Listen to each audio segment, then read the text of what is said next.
कृषि मंत्री इंदर सिंह कंसाना ने आज प्रेस वार्ता कर सरकार की 2 साल की उपलब्धियों को जनता के सामने रखा है। कृषि मंत्री कंसाना ने कहा कि आजादी के बाद 75 वर्षों में प्रति व्यक्ति प्रति वर्ष खाद्यान्न उपलब्धता अत्यंत कम थी, जब अब बढ़कर प्रति वर्ष 459 किलो हो गई है।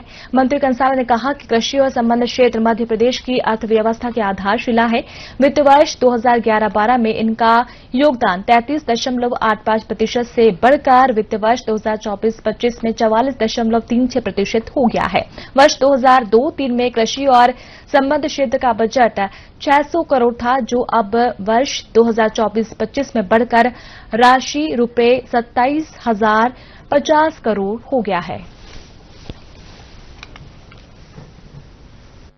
किसान ऋण माफी योजना का हमारा कोई वो था ही नहीं। चुनाव घोषणा पत्र में ये कांग्रेस के में था, भारतीय जनता पार्टी का नहीं था। ये किसान ऋण माफी योजना आज के समय में सरकार से लागू है कि नहीं, हमारा तो चुनाव घोषणा पत्र में था ही नहीं। ये तो भारतीय जनता पार्टी के में था। भारतीय जनता नहीं, सरकार की नहीं, ये सरकार की अलग होती है। भारतीय जनता पार्टी के चुनाव घोषणा पत्र में ये था, आप उठा के देख लें उसको, कि मध्य प्रदेश में हमारी सरकार बनेगी तो हम किसान का कर्जा माफ करेंगे। और इस पर से किसानों की सरकार, इनकी कमलनाथ जी की सरकार बनी, और जब कमलनाथ जी ने उस वादे को पूरा नहीं किया तो वो सरकार चली भी गई थी 18 महीने में, जो आपको मालूम है। पहली बात तो ये बात आप भी स्वीकार करेंगे, यदि हम आंकड़ों को देखें तो इसमें कोई शक नहीं है कि भारत सरकार के द्वारा मध्य प्रदेश शासन को इस सत्र में गए सत्र के तुलना में, सत्र मतलब सीजन के तुलना में जितनी खाद मिलनी चाहिए थी उससे थोड़ी अधिक ही खाद हमें प्राप्त हो गई। तो स्टेट लेवल पे चाहे वो यूरिया हो, चाहे डीएपी हो, चाहे एनपीके हो, उसकी स्टेट लेवल पे हमको जो निर्बाध आपूर्ति हमें प्राप्त हुई है, इसमें कोई दो मत वाली बात नहीं है। दूसरा ये भी हमें ध्यान रखना, एक minute sir, I just put the facts.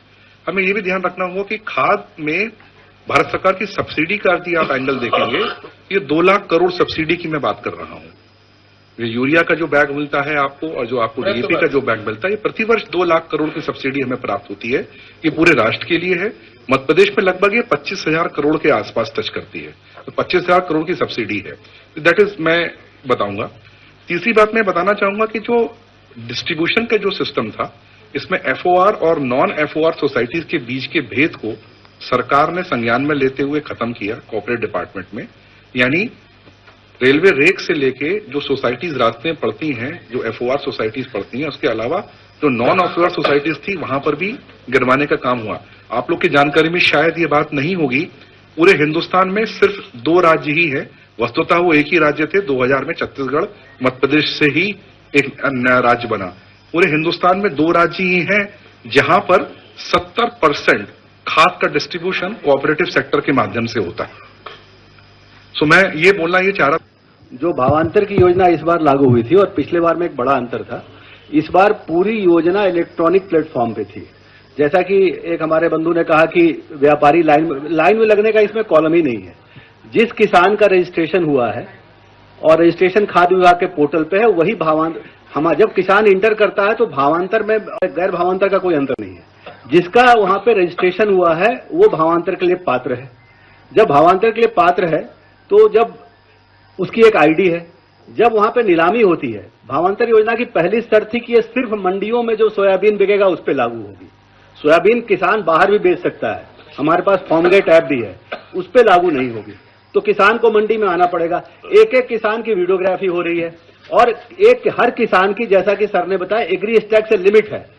हमने ये माना है कि 10 क्विंटल 44 किलो प्रति हेक्टेयर किसान बेच सकता है, तो ऑलरेडी उसकी लिमिट तय हो गई। अगर उसके पास 2 हेक्टेयर जमीन है तो वो 22, ये 21 क्विंटल ही उसको फायदा मिलेगा। वो बेच सकता है 30 क्विंटल, लेकिन भावांतर का फायदा 21 क्विंटल मिलेगा।